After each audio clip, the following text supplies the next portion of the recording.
Everybody knows the Bucs had high expectations last season and didn't quite live up to it, even though they added a bunch of talent to their offense. But in this video, I'm going to talk about the 3 things of priority they need to do this offseason to make sure they live up to those expectations and get their NFC South crown. We're starting right now.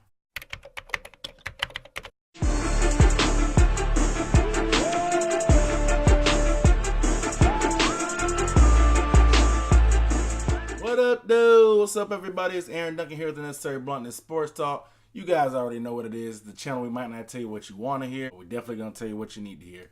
And of course, this is your first time here. I give a recap and analysis of the best division in the NFL, the NFC South. So if you want to see more videos about the Bucs, the Falcons, the Panthers, or the Saints, go ahead, that subscribe button below. Give this video a thumbs up for your boy. I really appreciate that. But let's get into it. But hey, real quick, down in the comments below, let me know what you think the position of priority for the Bucs should be. Do you think they should go running back, defensive line, safety, receiver? What do you think they should do?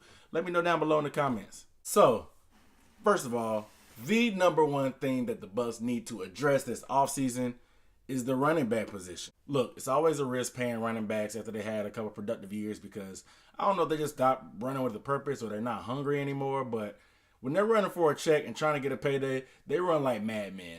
And that was the case with Doug Martin. They gave this guy that cash.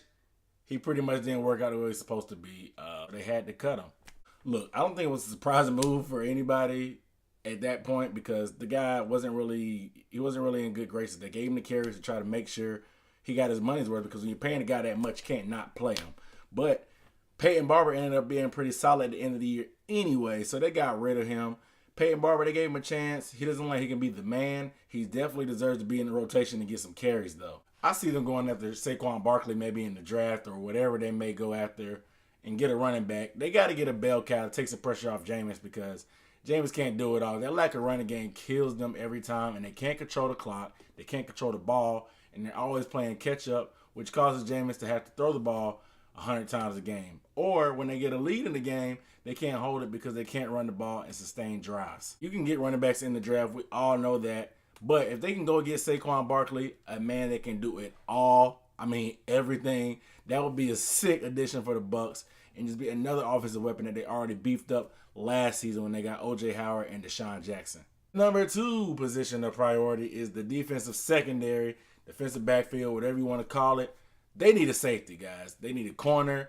They got Hargraves, and Grimes is getting old. He's a solid player, but he's up there. J.J. Wilcox is a decent pickup. He could be productive. T.J. Ward, they got him kind of late from Denver. He got the whole off-the-field trouble situation I'm not going to get into, but I don't think he'll be back with the team. He already played kind of suspect anyway and was talking crap about getting snaps.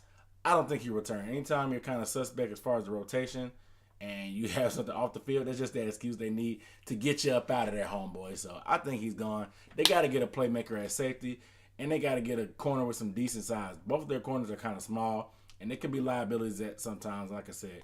Grimes is getting up there in age anyway, so they can get that secondary lockdown. They'll be in pretty good shape. The third thing that these guys need to address is the offensive and defensive line. If you're a Bucs fan, you know the injury bug bit harder than I've ever seen before. Like, people were dropping like flies, man. Like, I don't know what was going on. People got hurt left and right, and it really tested the depth of the defensive line and the offensive line. So these guys got to go get some guys, just some added depth to be able to get that pass rush that can keep everybody fresh. And if people do go down, they have guys that can step in there. Offensive line had already been suspect and pretty much a question mark anyway to see where it was going to go. And the injuries really didn't help it out. Got to have that O-line in front of Jameis because he's going to start taking chances if he doesn't have that protection, as we all know. We all know it starts and ends up front anyway, so you got to add depth on that defensive line. So with the draft and free agency coming up, we'll see what the Bucs do with some of the money they have in the cap. Like I said, they already cut Doug Martin. But like I said, go ahead and let me know down below in the comments what you guys think their position of priority should be for the Bucs this offseason. What do they need to do going forward? Offense, defense? Do you think I'm right? Do you think I missed something? Let me know down below in the comments.